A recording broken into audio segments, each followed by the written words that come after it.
جب حضرت آصف بن برقیہ حضرت سلیمان علیہ السلام کے خلیفہ بنے، جو کہ ایک خاص عالم تھے، جبکہ کچھ علماء کا خیال ہے کہ آصف بن برقیہ کی شکل میں حضرت علی رضی اللہ تعالی عنہ ہی تھے، جو لوگوں کے نزدیک اس زمانے میں آصف بن برقیہ ہی کہلائے جاتے تھے۔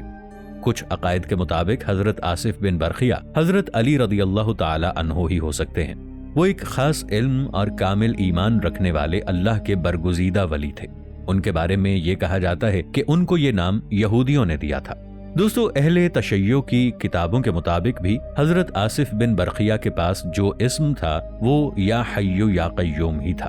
اس کے روزانہ کے ورد سے انسان اپنے ناممکن کام کو ممکن بنا سکتا ہے، مگر اس بارے میں بھی مختلف قسم کے اختلافات پائے جاتے ہیں، کیونکہ اسم اعظم حضرت آصف بن برقیہ کے علاوہ تمام انسانوں سے پوشیدہ رکھے گئے ہیں۔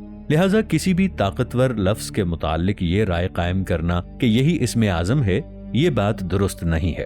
دراصل اسم اعظم کیا ہے، اس کا کسی کو حقیقت میں علم نہیں ہے۔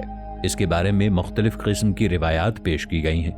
کہا جاتا ہے کہ اسم اعظم کے 2 حروف سے جو انسان واقف ہو جائے، دنیا میں اس شخص کی ہر جائز دعا قبول ہونے کے ساتھ ساتھ اس کا ہر جائز ناممکن کام ممکن ہو جائے گا۔ مگر یہ بھی سچ ہے کہ ان 2 الفاظ کے بارے میں آگاہی عام انسان کے لیے مشکل ہی نہیں، ناممکن ہے۔ اللہ تعالیٰ کے 99 نام سب کے سب اللہ تعالیٰ کے تابع ہیں۔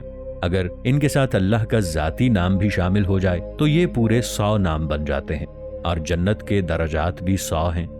ایک حدیث شریف میں ہے کہ جنت کے 100 درجات ہیں، اور ہر 100 درجوں کے درمیان 500 سال کی مسافت ہے۔ اسماء حسنہ کے بارے میں فرمایا کہ جو شخص ان کو یاد کرے گا وہ جنت میں داخل کر دیا جائے گا۔ تو اس سے یہ ثابت ہوتا ہے کہ ان کی تعداد بھی جنت کے درجات کے برابر ہے۔ اللہ نام کے اسم اعظم ہونے کی یہی دلیل بتائی جاتی ہے کہ باقی تمام نام اس نام کے تابع ہیں۔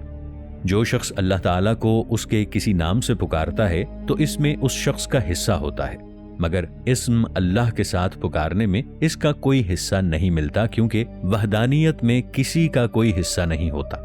احادیث سے یہ بھی معلوم ہوتا ہے کہ اللہ تعالیٰ کا کوئی ایک ہی اسم پاک اسم اعظم نہیں ہے، بلکہ کئی وہ اسم ہر دور میں جن سے اللہ تعالیٰ پکارا جاتا رہا ہے، اس نام کو اسم اعظم کہا گیا ہے۔ جیسا احادیث سے معلوم ہوتا ہے، حضرت بریدہ رضی اللہ عنہ سے روایت ہے کہ رسول اللہ صلی اللہ علیہ وآلہ وسلم نے ایک آدمی کو اس طرح دعا کرتے ہوئے سنا۔ وہ اللہ تعالیٰ کے حضور عرض کر رہا تھا، اے اللہ، میں اپنی حاجت تجھ سے مانگتا ہوں بوسیلے اس کے کہ بس تو اللہ ہے، تیرے سوا کوئی مالک و معبود نہیں، تو یکتا ہے، بالکل بے نیاز ہے، اور سب تیرے محتاج ہیں، نہ کوئی تیری اولاد، نہ تو کسی کی اولاد، اور نہ تیرا کوئی ہمسر۔ رسول اللہ صلی اللہ علیہ وآلہ وسلم نے جب اس بندے کو یہ دعا کرتے سنا تو فرمایا کہ اس بندے نے اللہ سے اس اسم اعظم کے وسیلے سے دعا کی ہے کہ جب اس کے وسیلے سے مانگا جاتا ہے تو اللہ تعالیٰ اسے عطا کرتا ہے، اور جب اس کے وسیلے سے دعا کی جائے تو وہ قبول کرتا ہے۔ دعاؤں کی قبولیت کے سلسلے میں حضرت یونس علیہ السلام کی اس دعا کو ہمیشہ اہمیت حاصل رہی ہے، جو آپ علیہ السلام نے مچھلی کے پیٹ میں قید رہتے ہوئے کی۔ اس کے بارے میں حدیث مبارکہ ہے کہ رسول اکرم صلی اللہ علیہ وآلہ وسلم نے اپنے صحابہ سے فرمایا، کیا تمہیں اسم اعظم کی رہنمائی کروں کہ اس کے ذریعے اللہ تعالیٰ کو پکارنے سے دعا مستجاب ہو جاتی ہے؟ اور وہ دعا حضرت یونس علیہ السلام کی دعا ہے جس نے تاریکیوں میں آواز دی، لا الہ الا انت سبحانک انی کنت من الظالمین۔ یہ دعا صالحین نے ہمیشہ یاد رکھی اور تسبیحات کا معمول رکھی۔ اولیاء کرام، فقراء نے اس کے اذکار سے منازل عشق طے کی۔ اس دعا کی وجہ کچھ یوں بیان کی جاتی ہے کہ حضرت یونس علیہ السلام نے ایک طویل عرصے تک لوگوں کو توحید کی طرف دعوت دی، لیکن لوگ صحیح راستے پر نہ آئے بلکہ کفر و شرک کا راستہ اختیار کیے رکھا۔ تو حضرت یونس علیہ السلام اپنی قوم کی بے ایمانی سے تنگ آ کر ناراض ہو کر آبادی سے باہر نکل گئے اور قوم کو عذاب کے حوالے کر دیا تھا۔ تو اللہ تعالیٰ نے انہیں کشتی کے ذریعے مچھلی کے شکم تک پہنچا دیا۔ گویا حضرت یونس علیہ السلام کو مچھلی کے پیٹ کی قید میں رہنا پڑا تو انہوں نے اعتراف کر کے توبہ کی کہ مجھے قوم کو لاوارث نہیں چھوڑنا چاہیے تھا، اگر میں ایسا نہ کرتا تو اللہ تبارک و تعالی مجھے مچھلی کے حوالے نہ کرتا۔